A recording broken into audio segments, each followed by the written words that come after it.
Ngayon po ay pupunta kami ng Tia Gina ko sa Calamba, Laguna kasama ang aking sister at ang kanyang boyfriend na si RM. Nakiusap nga lang po kami sa kanya na samahan kami para mas mabilis kaming makarating mula Taguig to Calamba. Naka-receive na po kasi ang anak ng tiya ko ng letter na may schedule na siya for unit punch list and turnover. Simon po kasi ang anak ng tiya ko na ngayon ay nasa barko kaya hindi niya mapupuntahan ng personal kaya ang tiya ang pupunta para sa kanya. Tayo na po, samahan niyo kami.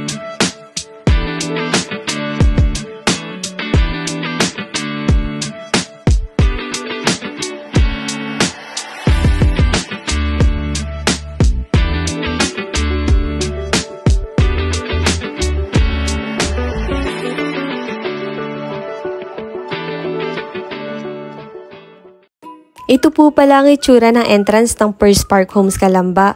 Mga 1 hour din po ang travel time namin mula Taguig hanggang dito. Gumamit lang din po kami ng Waze para di kami maligaw. Ang una nyo pong makikita sa pagpasok ng entrance ay ang kanilang clubhouse. Ako po pala ang naging property specialist ng pinsan ko sa pagbili ng unit dito. Pero ngayon I'm no longer connected with First Park Homes kasi bumalik na po ulit ako ng RLC Residences. Ito po ang pinaka-favorite part ko as property specialist na masamahan ko sila hanggang turnover. Ang sarap po kasi sa pakiramdam na hanggang dulo na asikaso mo sila. Excited na nga po kami at pupuntahan na po namin ngayon ang office ng turnover team. Nakausap na nga po namin ang staff na mag-aasikaso sa amin ngayon para sa punch list ng unit. Papunta na po kami kung saan located ang bahay ng pinsan ko. Sinundan na nga lang po namin ang van na sinakyan nila. Kung mapapansin nyo po ay may mga nakatira na din dito at meron na ding mga bahay na nakapagpa-renovate na ng unit nila. Pwede naman daw po natin itong ipa-renovate at pwede din tayong mag-expand sa certain area ng ating unit dahil may ready provision ito. Magsesend lang po tayo ng request or proposal sa homeowners para maaprubahan ito. Ang maganda din po dito ay gated na ang bawat unit at tamang-tama din ang sukat ng kalsada at sidewalk. Mahangin din po sa lugar na ito dahil farm at residential subdivision din ang neighborhood mo. Bukod po sa clubhouse ay may outdoor play area din dito. May basketball court din po at swimming pool na may enjoy ng bawat homeowners. Halos nandito na po tayo sa napiling unit ng pinsan ko. Actually, ako po ang nagsuggest sa kanya na ito ang kunin niya. Karamihan po kasi ng unit dito ay 5 units sa isang cluster. Ang unit niya po ay 2 lang silang magkadikit at halos mukhang single detached siya. Mas malawak din po ang lot area para in the future na gusto niyang mag-expand ay may extra pa siyang lupa. Papasok na nga po kami sa unit para mag-punch list at i-check kung okay na yung bahay for unit acceptance. Ang total floor area po pala nitong bahay ay 40 square meter na mayroong 2 bedroom and 1 toilet and bath. Meron din po itong ready provision sa taas kung gusto mo magdagdag ng CR at 94 square meter naman po ang total lot area. Ito po ang actual deliverables niya. May basic countertop na po ito at base cabinet. May flooring na din po ito na vinyl. Ganun din po sa taas. But I suggest pag nagkaroon po kayo ng extra budget ay ipatiles na lang po ninyo ito dahil hindi po ganun katibay at pang long term ang vinyl, lalo na po kapag madalas nababasa. Pagkatapos ko po i-check ang loob ng ground floor level ng bahay ay umikot na din ako dito sa labas.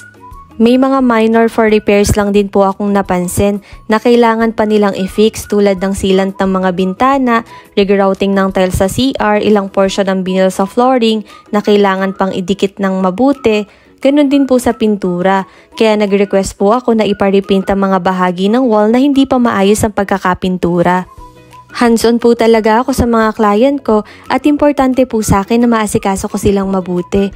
Sinabi ko po sa tiya ko na wag muna kaming pumirma ng unit acceptance hanggat di pa tapos ang bahagi ng unit na kailangan pang ayusin.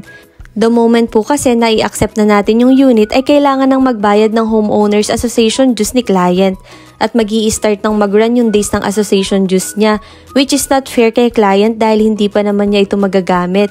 12 pesos po pala per square meter ng association dues nila based on your lot area. Importante po na tayo mismo mga property specialist nila ang nag-guide sa kanila, lalo na po sa mga client natin na wala pang masyadong experience sa procedure at rules ng turnover. Masaya po ako para sa pinsan ko na nakasadya na siya ng bahay, asawa na lang po talaga ang kulang, kaya sa mga gusto pong mag-apply, DM nyo lang po ako, kasama na din po siya sa binebenta ko.